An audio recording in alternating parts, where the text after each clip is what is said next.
नमो हरिहन्ताणं नमो सिद्धाणं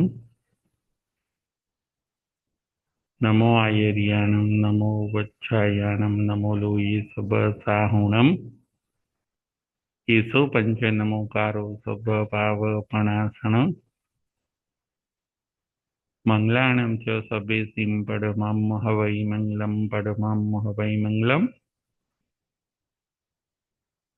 ओम शांति शांति शांति। श्रमण भगवान महावीर स्वामीना चरण कमळમાં तथा सद्गुरुदेवना चरण कमळમાં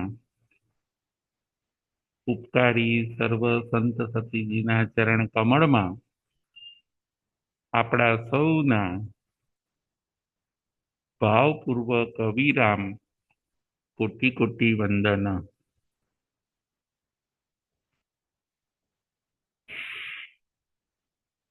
તારીખ 18/2/25 ધર્મકથા વાંચણી નંબર 7। આજની આપણી કથાનું નામ છે પૂર્ણિયા શ્રાવકની કથા। આજની આપણી કથાનું નામ છે પૂર્ણિયા શ્રાવકની કથા અને શ્રાવકના 21 ગુણ। આ બે વસ્તુ ઉપર આજે આપણે વિચાર કરીશું। પૂર્ણિયા શ્રાવકની કથા અને શ્રાવકના 21 ગુણ। પૂર્ણિયા શ્રાવક કેવા હોય છે તો કે એ સાચા શ્રાવક હોય છે। એમનામાં શ્રાવકના 21 ગુણ હોય છે। માટે ભગવાને પણ એમની સામાયિકના વખાણ કર્યા કે પૂર્ણિયા શ્રાવક પોતે સાચા શ્રાવક છે અને એમની સામાયિક પણ સાચી છે। ભગવાન મહાવીર સ્વામી 24મા તીર્થંકર પોતાના શ્રીમુખેથી એક શ્રાવકની પ્રશંસા કરે છે, શ્લાઘા કરે છે અને બીજાને પ્રેરણા પણ આપે છે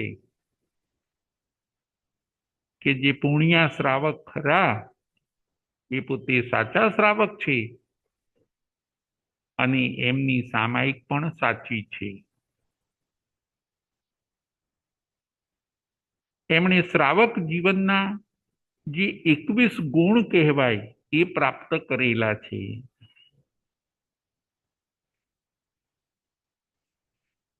પૂર્ણિયા શ્રાવક પોતે ખૂબ સુખી હોય છે, પરંતુ શ્રાવક પોતે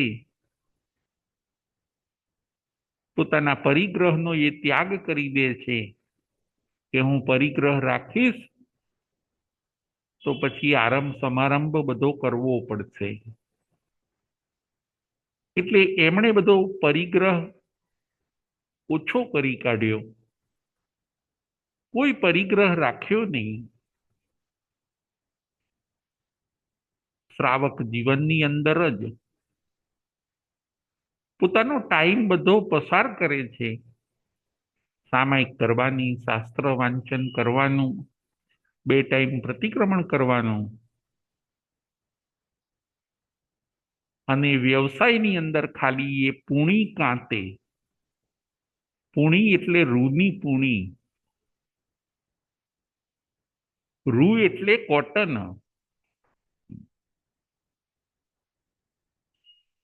એ શું કરતા તો કે કોટન રૂ લાવે અને એમાંથી પૂણી બનાવે, એમાંથી રસ્સી બનાવે। બસ આવો નિર્દોષ વ્યવસાય પોતે કરતા। જેની અંદર કોઈ પણ જીવની હિંસા ન થાય એવો નિરારંભી ધંધો એ પોતે કરતા. રોજ કમાવાનું અને રોજ વાપરી નાખવાનું, રોજ કમાવાનું અને રોજ ખાવાનું, કંઈ વધારવાનું નહીં કે જેથી પરિગ્રહ ઊભો થાય. એવા હતા પુણ્યા શ્રાવકો. ફરીથી કંઈ વધારવાનું નહીં, કંઈ વધે તો પરિગ્રહ થાય ને, બસ જરૂર પૂરતું એ પોતે અર્થ ઉપાર્જન કરતા અને આજનો ખર્ચો નીકળી જાય એટલું અર્થ ઉપાર્જન થઈ જતું. પછીનો સમય એ પોતે શાસ્ત્ર વાંચન સામાયિક અને સ્વાધ્યાયની અંદર આપતા. પુણ્યા શ્રાવકની કથા, જેના વખાણ ભગવાન મહાવીર સ્વામીએ કર્યા, એવા પુણ્યા શ્રાવકની કથા. વ્યવસાય પણ નિરારંભી, પુણ્યનો વેપાર કરતા એટલે એમનું નામ પડી ગયું પુણ્યા શ્રાવક. લોકમુખે એમનું નામ આવી ગયું. કયા શ્રાવક? તો કે પેલો પુણી કાંતવાનો ધંધો કરે છે એ પુણ્યા શ્રાવક. એ અને એમના પત્ની બંને વર્ષી તપ કરે. એક દિવસ જમવાનું અને એક દિવસ ઉપવાસ. જુઓ કેવું સરસ શ્રાવક જીવન. વર્ષી તપ કરી. એ અને એમના પત્ની એક દિવસ જમવાનું અને એક દિવસ ઉપવાસ. સાધર્મિક ભક્તિનો લાભ લે, કોઈક સાધર્મિકને જમાડે, કર્તવ્ય ચૂકે નહીં, એવા હતા આ પુણ્ય શ્રાવક. એમની સામાયિકના વખાણ ખુદ ભગવાન મહાવીર સ્વામી કરે છે કે એમની સામાયિક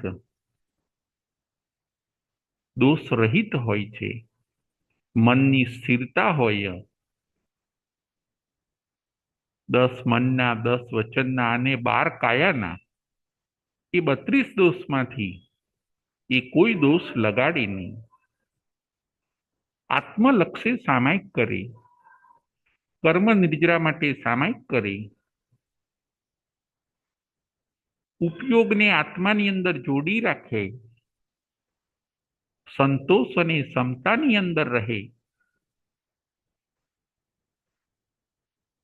5મા ગુણસ્થાનકને જેણે પકડી રાખ્યું છે એવા પુણ્યા શ્રાવક પોતે બાય હાર્ટ ધર્મની આરાધના કરે, ધર્મની સાધના કરે. સાંજનો ચોવિયાર, 2 ટાઈમનું પ્રતિક્રમણ અને જીવનની અંદર સમભાવ, સંભાવ અને સમભાવ. એવું નહીં કે સામાયિક કરીએ ત્યારે જ સંભાવ રાખીએ અને જ્યારે સામાયિક ન હોય ત્યારે આપણે સંભાવને છોડીને વિષમભાવમાં જતા રહીએ. એવી પ્રવૃત્તિ આ પુણ્ય શ્રાવકની ન હતી. આવું સરસ ધન્ય જીવન એ પોતે પુણ્ય શ્રાવક જીવતા હોય છે. આપણે ઘણીવાર જોયું આપણા પ્રવચનની અંદર કે આપણે શ્રાવકપણું ચૂકવાનું નથી. આ ભવે આપણે સાચા શ્રાવક બનવાનું છે. આપણે આપણને ચેક કરવાના છે કે આપણે સાચા શ્રાવક છીએ કે નથી. ખાલી નામના શ્રાવક તો નથી ને, ખાલી કહેવાતા શ્રાવક તો નથી ને. આપણે પણ પુણ્ય શ્રાવક જેવી સામાયિક કરીએ. પુણ્ય શ્રાવક જેવા આપણે શ્રાવક બનીએ. નવ પદવીમાં શ્રાવકને પણ ગણ્યા છે. એ પદવી આપણે કેમ ન પ્રાપ્ત કરીએ? શ્રાવકપણું સહેલું છે. ગૃહસ્થાશ્રમમાં રહીને પણ શ્રાવકપણું પાળી શકાય છે. થોડાક જાગૃત બનવાની જરૂર છે. થોડાક આપણે એલર્ટ બનીએ, થોડા સિન્સિયર બનીએ, તો ચોક્કસ આપણે દોષોને સાઈડમાં કરીને અને જો સિન્સિયર બનીએ તો આપણને શ્રાવક બનતા કોઈ રોકી શકે એમ નથી. બાકી કરીશું થશે એ બધા વિચારોની અંદર સમય જતો રહે છે. હજી પણ આપણી પાસે સમય છે. એ સમયની અંદર આપણે શ્રાવક બની જઈએ. શ્રાવક બનો, સાચા શ્રાવક બનો. શ્રાવકનું બીજું નામ છે શ્રમણોપાસક. શ્રમણનો જે ઉપાસક છે એને કહેવાય છે શ્રાવક. શ્રમણની આજ્ઞામાં રહે, શ્રમણની પાસે રહે, શ્રમણનું કીધું કરે.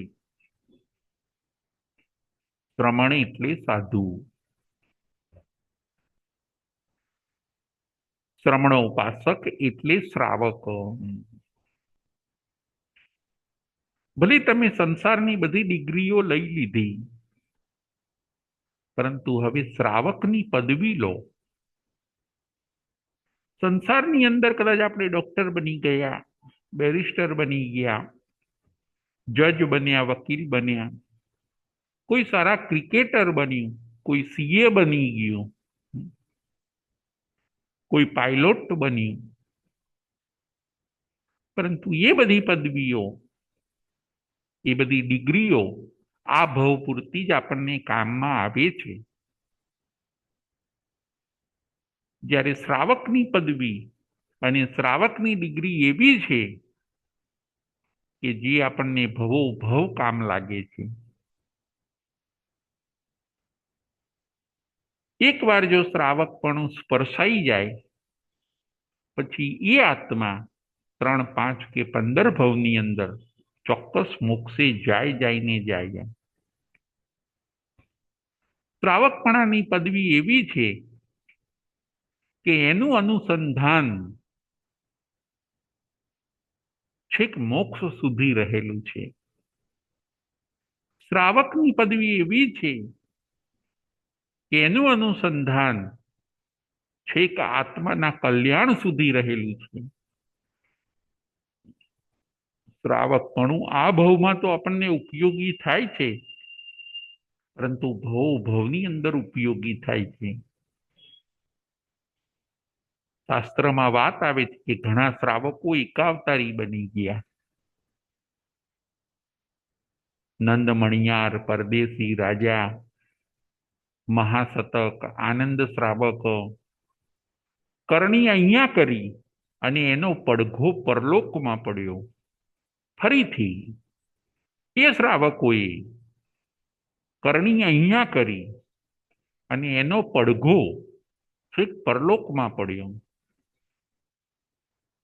આ શ્રાવકપણાની ડિગ્રી એ કોઈ જેવી તેવી ડિગ્રી નથી. એના લાભ ઘણા બધા છે. શ્રાવકપણું લેવાથી મેરુ જેટલા પાપ એ રાઈ જેટલા થઈ જાય છે. એટલો બધો લાભ છે. શ્રાવકપણું એને દેશવીરતી ચારિત્ર પણ કહેવામાં આવે છે.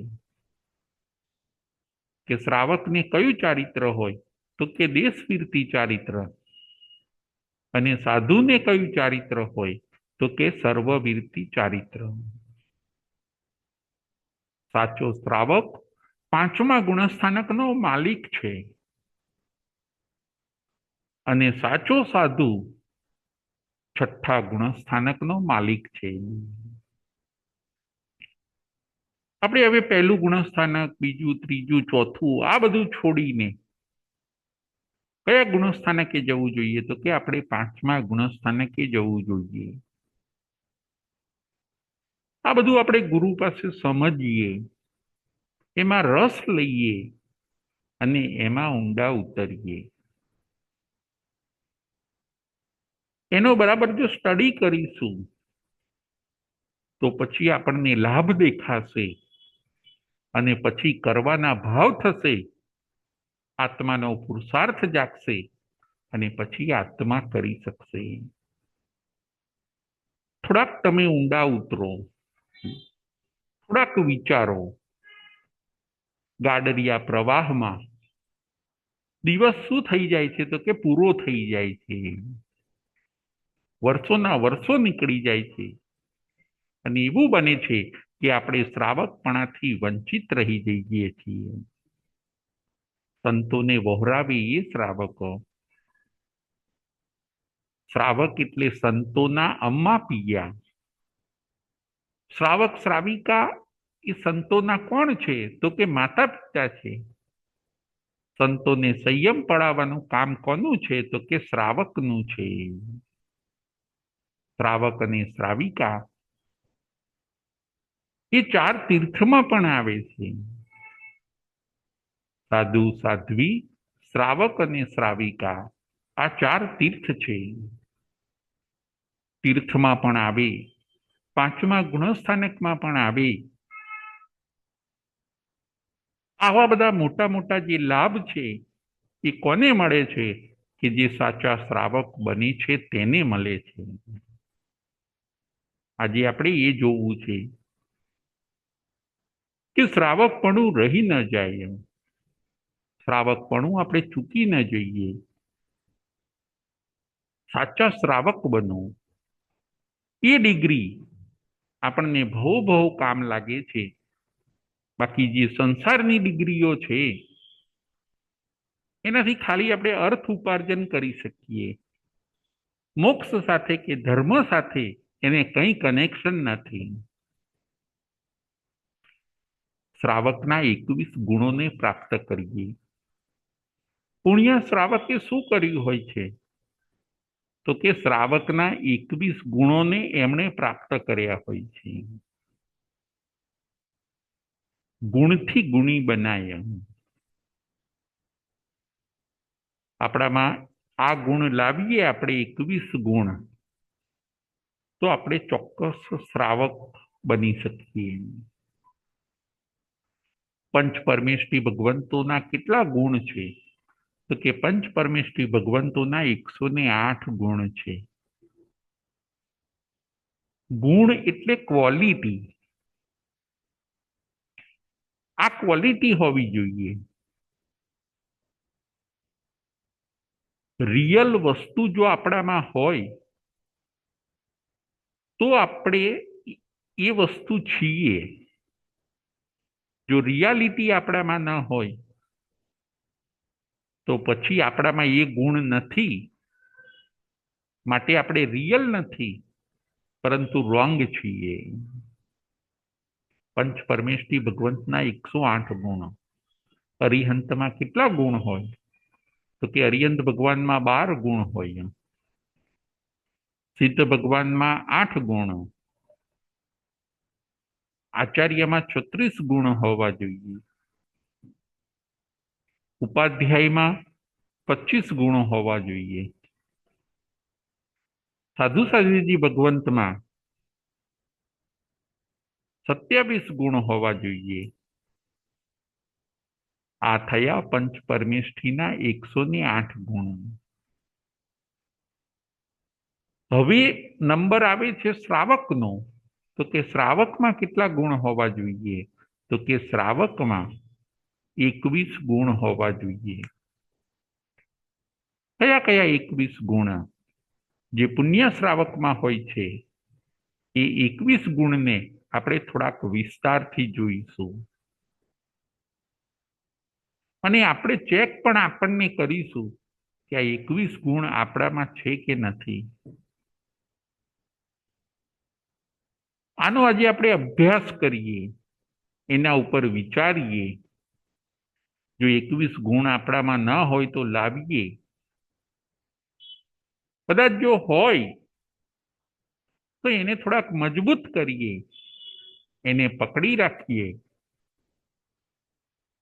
સાચા શ્રાવક બનીને આપણે માનવ ભવને સાર્થક કરીએ. કયા 21 ગુણ? શ્રાવકના 21 ગુણ.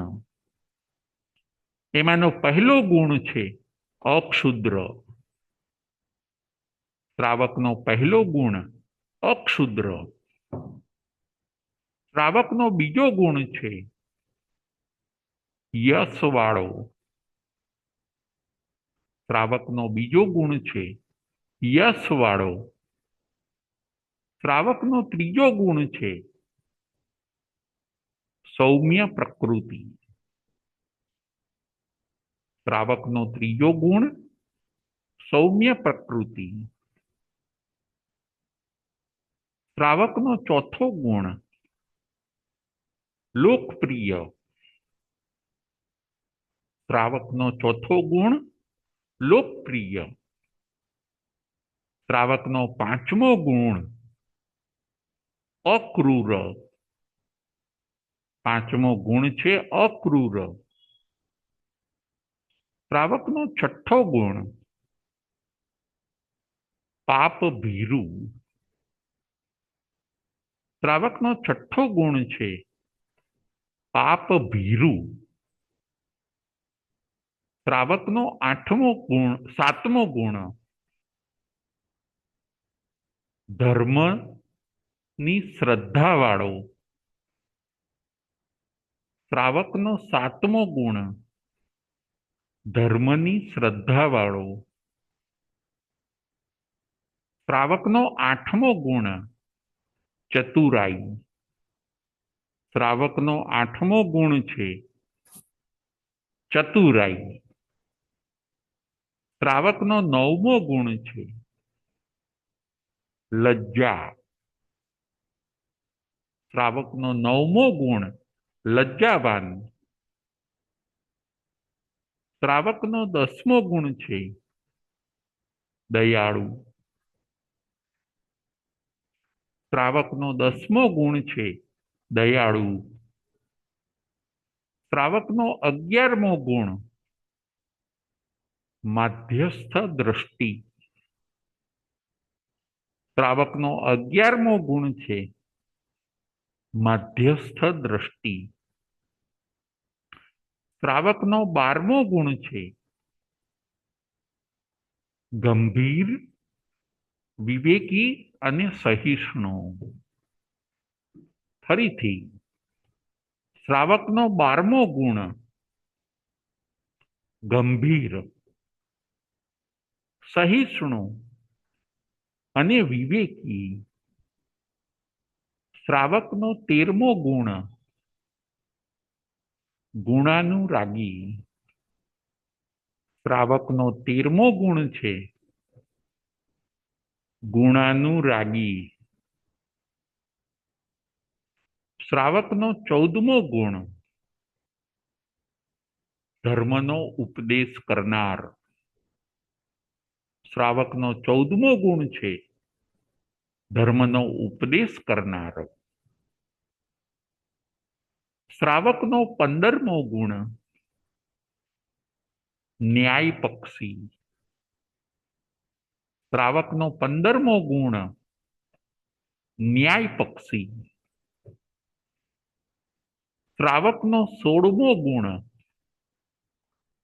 શુદ્ધ વિચારક. શ્રાવકનો 16મો ગુણ છે શુદ્ધ વિચારક.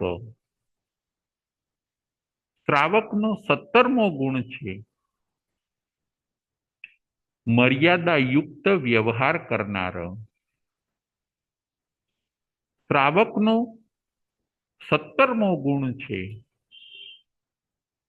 મર્યાદાયુક્ત વ્યવહાર કરનાર. શ્રાવકનો 18મો ગુણ છે વિનયવંત. શ્રાવકનો 18મો ગુણ છે વિનયવંત. શ્રાવકનો 21મો ગુણ છે કૃતજ્ઞ. શ્રાવકનો 21મો ગુણ કૃતજ્ઞ. શ્રાવકનો 22મો ગુણ શ્રાવકનો 20મો ગુણ પરોપકારી. શ્રાવકનો 20મો ગુણ પરોપકારી. અને શ્રાવકનો છેલ્લો 21મો ગુણ છે સત્કાર્ય માટે હંમેશા તૈયાર. શ્રાવકનો 21મો ગુણ છે સત્કાર્ય માટે હંમેશા તૈયાર. શ્રાવકના 21 ગુણ. આ 21 ગુણ જો આપણામાં હોય તો આપણે સાચા શ્રાવક છીએ. જેમ કોઈ દ્રાક્ષ હોય, દ્રાક્ષ એનામાં જો મીઠાશ હોય તો એ દ્રાક્ષ આપણને રિયલ દ્રાક્ષ લાગે છે કે ના, આની આ દ્રાક્ષની અંદર, આ ગ્રેપ્સની અંદર મીઠાશ છે. પરંતુ જો દ્રાક્ષ ખાટી હશે તો આપણને એમ થશે કે દ્રાક્ષના જે ગુણ હોવા જોઈએ એ આ દ્રાક્ષની અંદર નથી. ગુણથી ગુણી ઓળખાય. માણસમાં માણસના ગુણ હોવા જોઈએ, રાજામાં રાજાના ગુણ હોવા જોઈએ, વિદ્યાર્થીમાં વિદ્યાર્થીના ગુણ હોવા જોઈએ, શિક્ષકમાં શિક્ષકના ગુણ હોવા જોઈએ, ગુરુમાં ગુરુના ગુણ હોવા જોઈએ. બસ એવું જ છે શ્રાવકમાં શ્રાવકના ગુણ હોવા જોઈએ. જે વસ્તુમાં એ ગુણ નથી એ વસ્તુ પછી આદર પામતી નથી, એ વસ્તુ રિયલ નથી. પાણીમાં પાણીના ગુણ હોવા જોઈએ. પાણી જો મીઠું હશે, પાણીમાં મીઠાશ હશે તો એ પાણી આપણને ભાવશે. પાણી એટલે વોટર.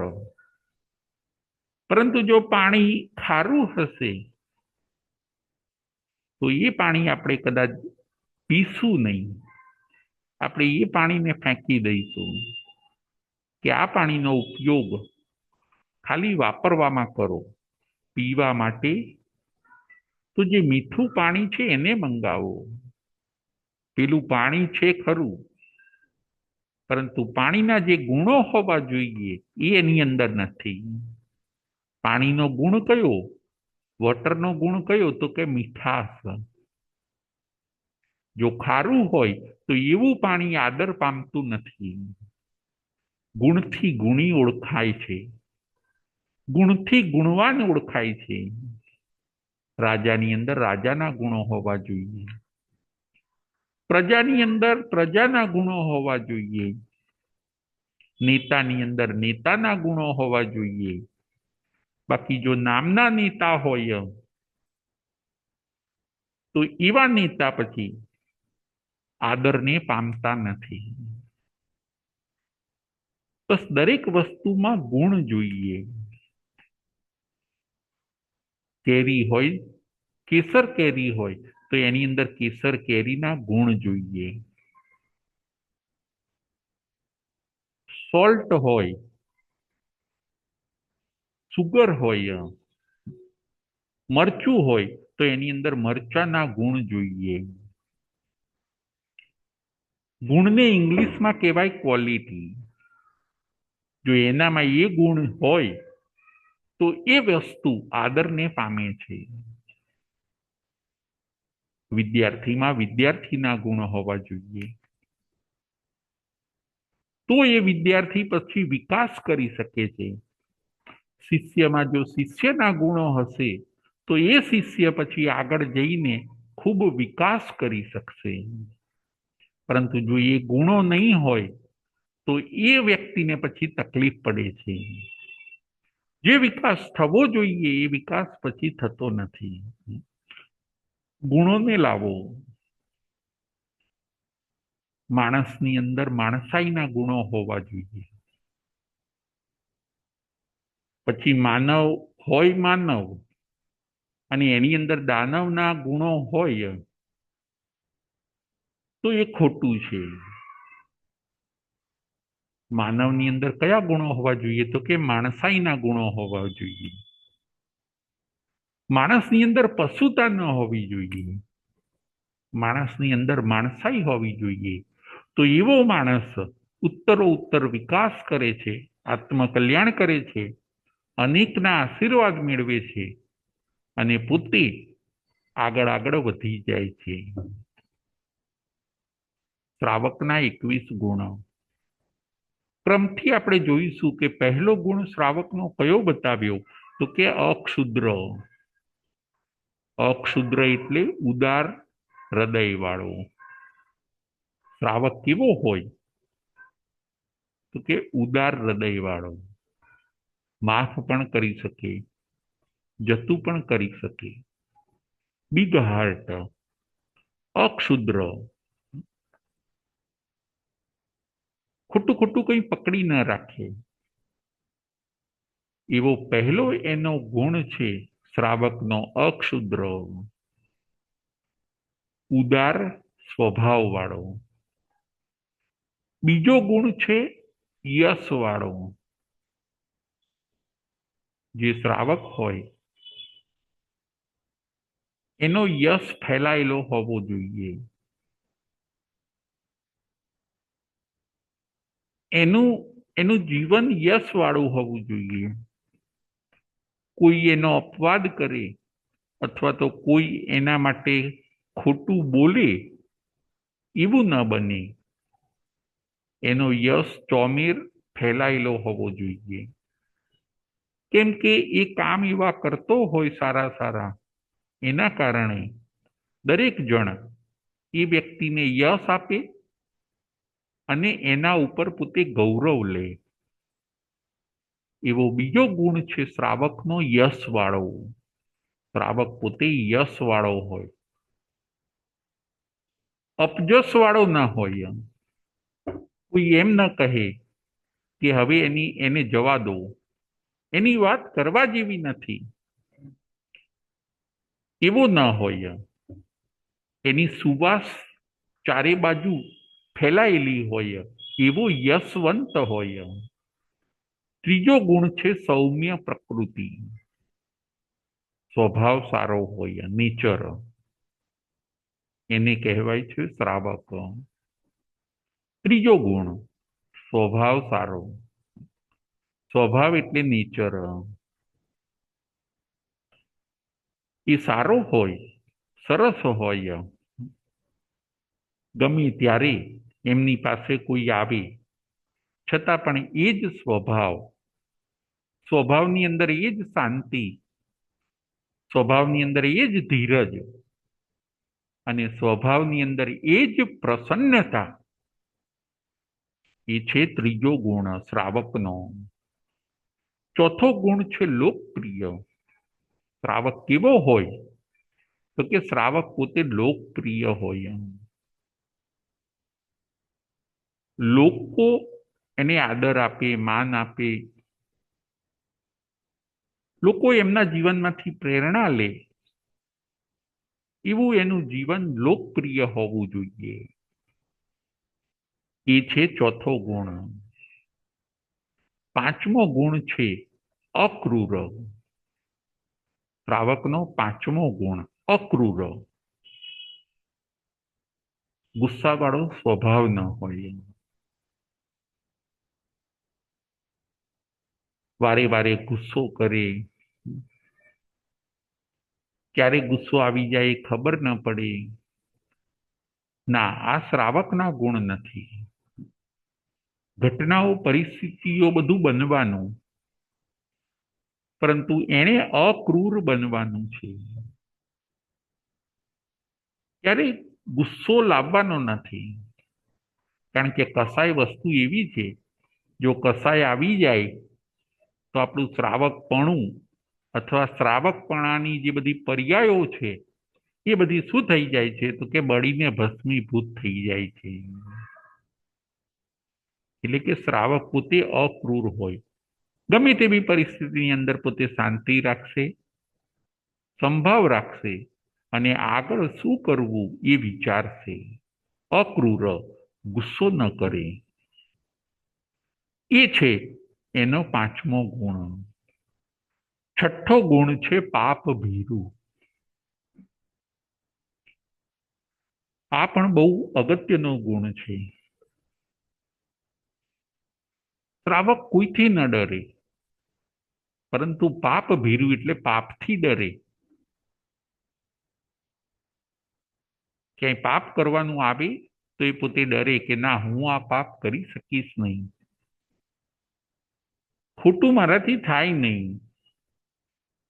ભલે કદાચ બેનિફિટ વધારે મળતો હોય છતાં પણ 18 પાપથી એ ડરે પોતે. આમ કોઈ મોટા વ્યક્તિથી પણ ન ડરે, ગમે તેવા કષ્ટથી પણ ન ડરે પોતે. પરંતુ શ્રાવક ડરે શેનાથી, તો કે પાપથી ડરે. એટલે પાપ ભીરુ બહુ અગત્યનો ગુણ. કલહ કરવા તૈયાર ન થાય, જુઠ્ઠું બોલવા માટે તૈયાર ન થાય પોતે, કે ના, મને પાપ લાગે, હું આ નહીં કરી શકું, આ મારાથી થાય નહીં. ભલે કદાચ ફાયદો થતો હોય છતાં પણ એ પોતે પાપ, તે પોતે જાણે છે કે પાપના ફળ કેવા હોય છે, કડવા હોય છે. એટલે એ પોતે પાપથી ડરે, પાપથી પાછો ફરે, પાપને છોડી દે, એવો એ પાપ ભીરુ હોય છે. સાતમો ગુણ છે ધર્મ શ્રદ્ધાવંત. શ્રદ્ધા એ તો પાયો છે. શ્રાવક કેવો હોય, તો કે એને જૈન ધર્મની શ્રદ્ધા પાકી હોય, એને કર્મના સિદ્ધાંતો ઉપર ખૂબ વિશ્વાસ હોય. કદાચ બીજા ધર્મનો વિનય સાચવવો પડે તો સાચવે, પરંતુ મારો જે ધર્મ છે એ બધી રીતે બરાબર છે એવી એને પાકી શ્રદ્ધા હોય. કદાચ ક્યાંય બીજા ધર્મમાં જવું પડે તો પોતે જાય, હાજરી આપે, પણ એને ખ્યાલ હોય કે તીર્થંકર ભગવંતોનો ધર્મ, જૈન ધર્મ, કર્મની થિયરી, નવતત્વ, આ બધામાં એને શું હોય કે પાકી શ્રદ્ધા હોય. જો શંકા હોય તો પછી શ્રાવકપણું રહેતું નથી. પરંતુ શ્રાવક પોતે શ્રદ્ધાવાન હોય. શ્રદ્ધા એ તો પાયો છે. પાયો જો મજબૂત હશે તો પછી એના ઉપર પેલેસ સરસ બનાવી શકાય છે. બસ એવું જ છે. શ્રદ્ધા જો મજબૂત, પછી એ વ્રતનું પાલન પણ મજબૂત કરશે, તપ પણ મજબૂત પોતે કરે છે. એટલે આવી રીતે છઠ્ઠો ગુણ છે, સાતમો ગુણ છે ધર્મની શ્રદ્ધાવંત શ્રાવક હોય. બીજા ધર્મોથી અંજાઈ ન જાય, બીજા ધર્મોમાં પણ દોડે નહીં, પોતે જ્યાં છે ત્યાં સ્થિર થાય અને પોતાનો જે ધર્મ છે એ બરાબર છે એવી એની શ્રદ્ધા 100% હોય. આઠમો ગુણ છે ચતુરાઈ. શ્રાવક કેવો હોય તો કે ચતુર, બુદ્ધિશાળી, સાપ મરે નહીં અને લાકડી ભાગે નહીં. સંસારના દરેક પ્રશ્નોને એવી રીતે પોતે ઉકેલે, ચતુરાઈથી ઉકેલે પોતે. કોઈને દુઃખ પણ ન થાય, કર્મ પણ ન બંધાય અને પ્રોબ્લેમનું ફાઇન સોલ્યુશન આવી જાય, એવી કુનેહ દ્રષ્ટિ એનામાં હોય, એવી ચતુરાઈ એનામાં હોય, એવી કોઠા સૂઝ એની અંદર હોય, એને કહેવાય છે શ્રાવકો. આઠમો ગુણ હતો ચતુરાઈ. નવમો ગુણ છે લજ્જાવાન. શ્રાવકનો નવમો ગુણ લજ્જાવાન. લજ્જા હોય. લજ્જા એટલે શરમ. જો કંઈ ખોટું થઈ જાય અનાયાસે પણ તો એને લજ્જા આવે, ત્યારે રે મારાથી આવી ભૂલ થઈ ગઈ. એને શરમ આવે. એવું નહીં કે પોતે બિંદાસ બની જાય કે ભૂલ બધાથી થતી હોય છે, એમાં શું થઈ ગયું, એમાં શું મેં ગુનો કરી દીધો, એવું બિંદાસપણું ના હોય. પરંતુ એનામાં લજ્જા અને શરમ. કંઈ ખોટું થયું હોય, કંઈ મિસ્ટેક થઈ હોય, કંઈ ભૂલ થઈ હોય તો એની આંખમાં શું હોય? લજ્જા એટલે કે શરમ. દસમો ગુણ છે દયાળુ. શ્રાવક કેવો હોય પોતે તો કે દયાળુ. દરેકની દયા ખાય. દુકાને પોતે વેપાર કરવા બેઠો હોય, ભલે વ્યવસાય કરવા બેઠો છે, પરંતુ કોઈ કસ્ટમર ગરીબ આવે તો એની પણ એ પોતે દયા ખાય. કદાચ વસ્તુ ફ્રીમાં આપવી પડે તો આપી દે, કદાચ ઓછો ભાવ, ઓછો નફો લે અને એને આપે, તો આ છે દયા. છકાઈ જીવની દયા પાડે, વ્યવસાયની અંદર માણસોની દયા પાડે. જીવ દયાના કાર્યો કરે. દયા, દયા અને દયા. દયા એટલે અહિંસા. દયા તે સુખની વેલડી, દયા તે સુખની ખાણ. અનંતા જીવ મોક્ષે ગયા, દયા તણા ફળ જાણ. દયા તે સુખની વેલડી, દયા તે સુખની ખાણ. અનંતા જીવ મોક્ષે ગયા, દયા તણા ફળ જાણ. તું દયાના ફળ તો જો. અનંતા જીવ ક્યાં ગયા? મોક્ષે. નાનાની દયા, મોટાની દયા. દરેકને પ્રેમ આપવો, દરેકને સાચવવા. એવો શ્રાવક પોતે કેવો હોય તો કે દયાળુ હોય. ગરીબો પ્રત્યે દયા, રોગી પ્રત્યે દયા, અનાથ બાળકો પ્રત્યે દયા, અબોલ પશુઓ પ્રત્યે દયા. અને આવી દયાને જે આરાધે છે એને સાચો શ્રાવક કહેવામાં આવે છે. આપણે પણ આવી દયા લાવીએ આપણા જીવનની અંદર. આપણાથી કોઈને તકલીફ ન થવી જોઈએ, આપણાથી કોઈને દુઃખ ન થવું જોઈએ, આપણાથી કોઈ જીવ મરવો ન જોઈએ. આપણે જેટલા જાગૃત રહીશું એટલી સરસ દયા પડાશે. અને દયા જો જે પાડતા નથી અને ખોટું કરે છે, દયાનું વિરોધી શું બતાવ્યું? હિંસા. હિંસા તે દુઃખની વેલડી, હિંસા તે દુઃખની ખાણ. અનંતા જીવ નરકે ગયા, હિંસા તણા ફળ જાણ. હિંસાના ફળ શું છે તો કે અનંતા જીવ ક્યાં ગયા તો કે નરકમાં ગયા. જો તમે દયા નહીં પાડો અને હિંસા કરશો તમે, તો તમે કે નરકમાં જવા માટેની તૈયારી કરી રહ્યા છો. જેવું રીઝન હશે એવું રિઝલ્ટ મળવાનું છે. જેવા વિચારો હશે એવું જ કાર્ય બનવાનું છે. આજના વિચારો જ કાલનું ભવિષ્ય બની જતા હોય છે.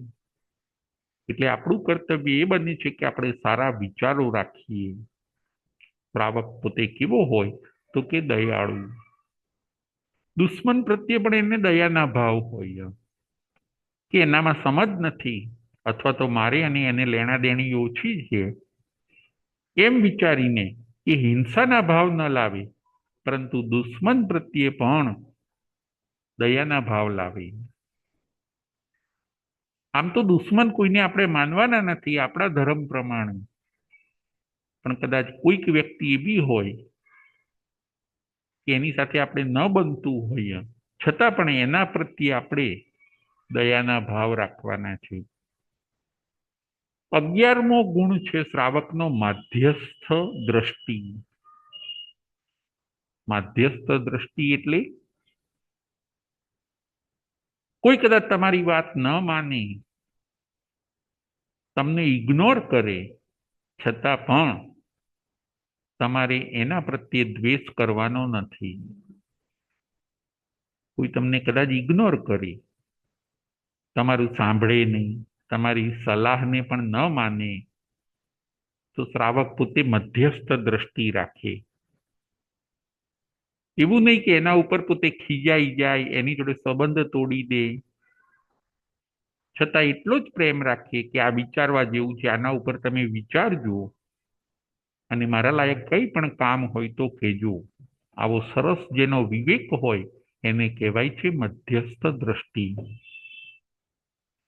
શ્રાવકનો 12મો ગુણ છે ગંભીર, વિવેકી અને સહિષ્ણુ.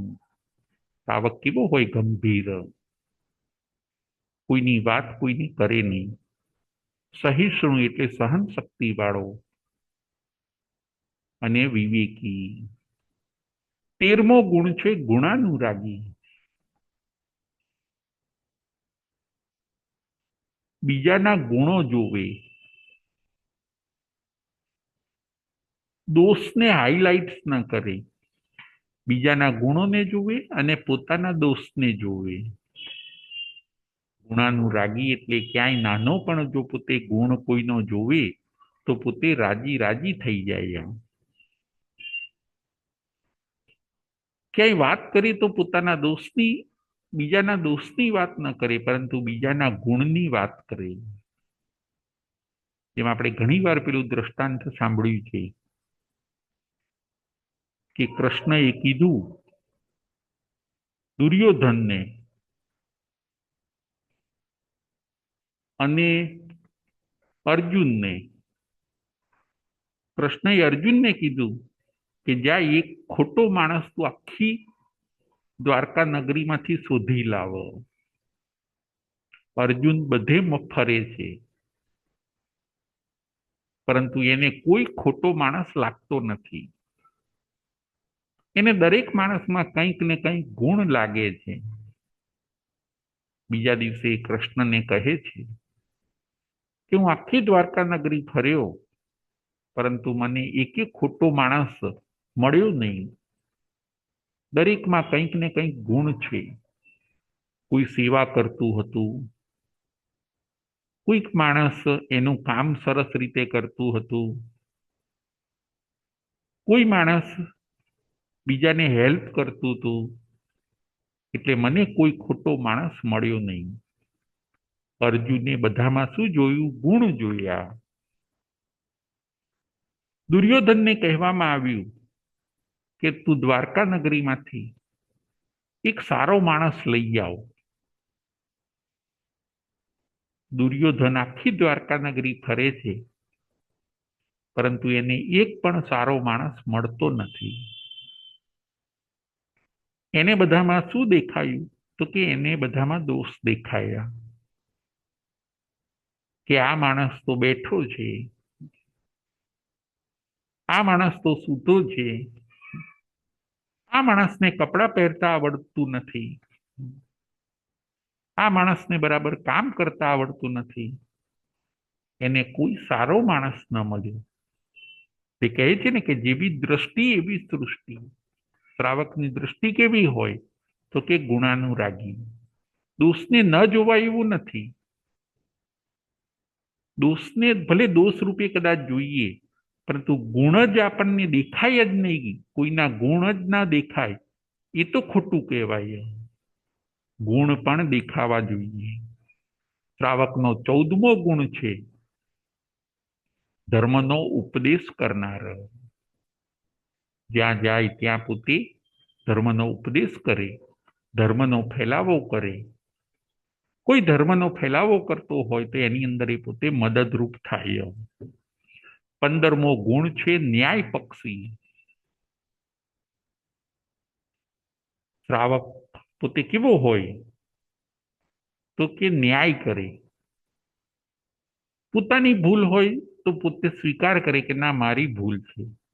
આજે આપણે પબ્લિકમાં જોઈએ તો શું થતું હોય છે કે સ્વનો હંમેશા બચાવ થતો હોય અને દોષ કે ભૂલ તો બીજાની જ હોય. આજે આપણે જોઈએ છીએ દુનિયામાં આવું ચાલે છે. દરેક જણ પોતાના દોષનો શું કરતું હોય, સ્વ બચાવ કરતું હોય. જ્યારે શ્રાવક પોતે ન્યાય પક્ષી હોય. જો પોતાની ભૂલ હોય તો એમ કહેશે કે ના મારી ભૂલ છે, પોતાનો બચાવ નહીં કરે. એટલે 15મો ગુણ છે ન્યાય પક્ષી. 16મો ગુણ છે શુદ્ધ વિચારકો. શ્રાવક કેવા હોય તો કે શુદ્ધ વિચારકો. એના વિચારો બહુ સારા હોય, મલિન વિચારો ના હોય, અશુભ વિચારો ના હોય, નેગેટિવ વિચારો ના હોય અને સ્વાર્થના વિચારો ના હોય. ફરીથી શ્રાવકના વિચારો કેવા ન હોય? મલિન વિચારો ના હોય, અશુભ વિચારો ના હોય, નેગેટિવ વિચારો ના હોય અને સ્વાર્થના વિચારો ના હોય. એના વિચારો શુભ સાત્વિક હોય, શુદ્ધ વિચારકો. 16મો ગુણ. 17મો ગુણ છે મર્યાદા યુક્ત વ્યવહાર કરનાર. શ્રાવકનું ની રીતભાત મર્યાદા યુક્ત વ્યવહાર કરે તો તે ખૂબ મર્યાદામાં રહે. બોલવામાં મર્યાદા, પ્રસંગો કરે દેખાદેખીમાં મર્યાદા.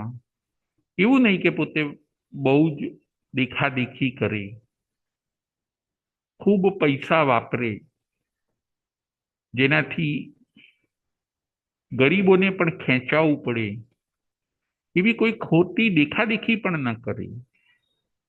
બોલવામાં મર્યાદા, રહેવામાં મર્યાદા, ખાવા પીવામાં મર્યાદા. મર્યાદા યુક્ત જીવન 17મો ગુણ શ્રાવકનું. 18મો ગુણ છે વિનયવંત. વિનય બહુ અગત્યનો ગુણ. દરેકનો શું કરે શ્રાવક પોતે વિનય કરે, નાના મોટા સૌનો. વિનયના પણ 3 પ્રકાર બતાવવામાં આવ્યા છે: મનનો વિનય, વચનનો વિનય અને કાયાનો વિનય. મનનો વિનય એટલે વિચારો પણ વિનયવાળા હોવા જોઈએ. વચનનો વિનય એટલે એની ભાષાની અંદર પણ વિનય દેખાવો જોઈએ. અને કાયાનો વિનય એટલે બોડી લેંગ્વેજ. એની બોડી લેંગ્વેજ પણ વિનયવાળી હોવી જોઈએ. ક્યાંય તોછડાઈ, ક્યાંય ઉદ્ધતાઈ અને ક્યાંય અવિનય ન હોવો જોઈએ. 19મો ગુણ છે કૃતજ્ઞ. શ્રાવકનો 19મો ગુણ છે કૃતજ્ઞ. એટલે ઉપકારીને ક્યારેય પોતે ભૂલે નહીં. શ્રાવક પોતે માતા પિતા ઉપકારી છે, જે શેઠ છે એ આપણા ઉપકારી છે, આપણા ટીચર શિક્ષક પણ ઉપકારી છે. આપણે મોસાળમાં જઈને રહેતા હતા એ પણ બધા ઉપકારી છે આપણા. જેણે જેણે આપણા વિકાસની અંદર સહયોગ આપ્યો છે એ બધા ઉપકારી છે. આજીવન પોતે એમની સેવા કરવા માટે બંધાયેલો રહે, એમનું કાર્ય કરવા માટે બંધાયેલો રહે, એને કહેવાય છે કૃતજ્ઞ. કરનારનો ઉપકાર જાણનાર, જેણે કરી છે કૃત અને જ્ઞ, જેણે આપણું કામ કર્યું છે એને યાદ રાખવાના. એવું નહીં કે ભૂલી જવાનું, એવું નહીં કે જે ઉપકારી છે એના અવર્ણવાદ કરવાના. બહુ મોટો દોષ લાગે એની અંદર, બહુ મોટું પાપ લાગે. 20મો ગુણ છે પરોપકાર. પરોપકાર એ 20મો ગુણ શ્રાવકનો. હાલતો જાય, ચાલતો જાય અને પરોપકારના કામ કરતો જાય. પર ઉપકાર, પર એટલે બીજા લોકો, એના ઉપર ઉપકાર કરે. ક્યાંય સારું થતું હોય તો પોતે એની અંદર પોતે આંગળી ચીંધે, બધાને ઉપયોગી થતો જાય. એવું નહીં કે ખાલી સ્વાર્થ હોય તો જ આપણે ઇન્વોલ્વ થવું, બાકી જેમાં આપણને સ્વાર્થ ન હોય એવામાં ઇન્વોલ્વ ન થવું, એવો ભાવ એનો ન હોય. બસ બીજાને લાભ થાય છે ને, ઓકે, એ પ્રવૃત્તિ આપણે કરો, એવો એને કહેવાય છે પરોપકાર. શ્રાવક પોતે પરોપકારી હોય. અને છેલ્લો ગુણ શ્રાવકનો 21મો ગુણ, સત્કાર્ય માટે હંમેશા તૈયાર. સંઘમાં ક્યાંય સારા કામ કરવાના હોય, સોસાયટીમાં ક્યાંય સારા કામ કરવાના હોય તો પોતે ઓલવેઝ સપોર્ટ કરે. એની અંદર પોતાનું ડોનેશન આપે, પોતે ચેરિટી કરે, એમાં સાથ સહકાર આપે, ઉત્સાહિત કરે. એવું નહીં કે સારા કાર્યની માંડવાડ કરાવી દે. કોઈ સારું કરતું હોય તેને હેલ્પફુલ થાય, સારી ક્રિયાઓ બંધ ન થઈ જાય એનું ધ્યાન રાખે. એને કહેવાય છે સત્કાર્ય માટે સાવધાન. જીવદયાના કાર્યો, માનવતાના કાર્યો, ધાર્મિક કાર્યો, આ બધા સત્કાર્યો છે. સમાજના કાર્યો, એ બધાના વિકાસ અને ઉત્થાનની અંદર પોતે તન મન ધન અને સમયથી સહયોગ આપે, એ ગુણ શ્રાવકનો છે 21મો. 21મો ગુણ છે સત્કાર્ય માટે સદા સાવધાન. શ્રાવકના આ થયા 21 ગુણ. આપણે આ ગુણ આજે એટલા માટે જોયા કે બસ આ ગુણ આપણે વાંચવાના છે, સમજવાના છે, અને 21 ગુણ આપણે આપણી અંદર પણ લાવવાના છે. પુણ્યા શ્રાવકની અંદર આવા 21 ગુણ હોય છે અને એનું સાચું શ્રાવકપણું હોય છે. આપણે પણ સાચા શ્રાવક બનીએ, આપણા જીવનની અંદર 21 ગુણ લાવીએ. આ થઈ 21 ગુણની વાત. હજી શ્રાવકના 21 લક્ષણો પણ હોય છે. 21 લક્ષણો પણ કેવા હોય છે, કયા કયા હોય છે, એ આપણે બીજી વાંચણીની અંદર ચોક્કસ જોઈશું. આજનો આપણો વિષય હોય છે પુણ્યા શ્રાવકની કથા અને શ્રાવકના 21 ગુણ.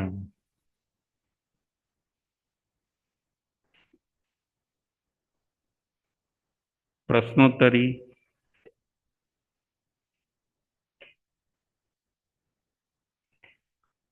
પ્રશ્ન નંબર 1, પુણ્યા શ્રાવકને શેનો વ્યવસાય હોય છે? પ્રશ્ન નંબર 1, પુણ્યા શ્રાવકને શેનો વ્યવસાય હોય છે?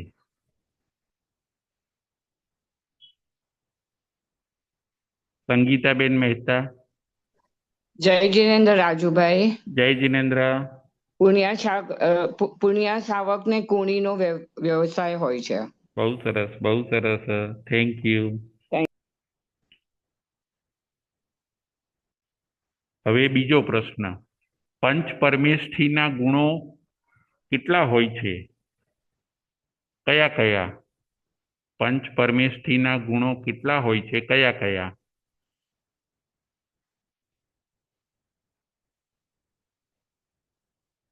પંચ પરમેષ્ઠીના ગુણો કેટલા હોય છે? કયા કયા?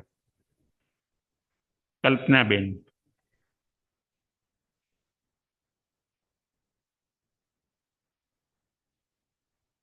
કલ્પનાબેન. જય જીનેન્દ્ર. જય જીનેન્દ્ર. બોલો પંચ બોલો. પરમેષ્ઠીના 108 ગુણ હોય છે. કયા કયા? બોલો. અરિયંત ભગવાનના 12 ગુણ, સિદ્ધ ભગવાનના 8 ગુણ, આચાર્યના 36 ગુણ, ઉપાધ્યાયના 25 ગુણ અને સાધુ સાધ્વીના 27 ગુણ છે. કુલ 108 ગુણ પંચ પરમેષ્ઠીના. બહુ સરસ, બહુ સરસ, થેન્ક યુ. હવે છેલ્લો પ્રશ્ન, શ્રાવકના ગુણ કેટલા અને કયા કયા? શ્રાવકના ગુણ કેટલા અને કયા કયા? સંગીતાબેન મહેતા. જય જીનેન્દ્ર રાજુભાઈ. જય જીનેન્દ્ર. શ્રાવકના 21 ગુણો. પહેલું અક્ષરસૂત્ર, બીજું યશવાળો, ત્રીજું સૌમ્ય પ્રકૃતિ, ચોથું લોકપ્રિય, પાંચમું અક્રૂય, છઠ્ઠું પાપ ભીરુ, સાતમું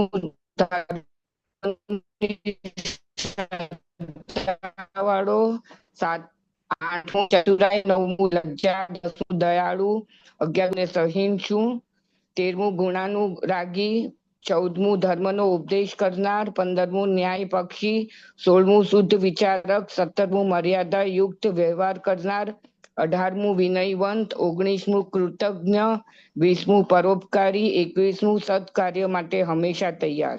બહુ સરસ, બહુ સરસ. Thank you. જય જીનેન્દ્ર. જય મહાવીર.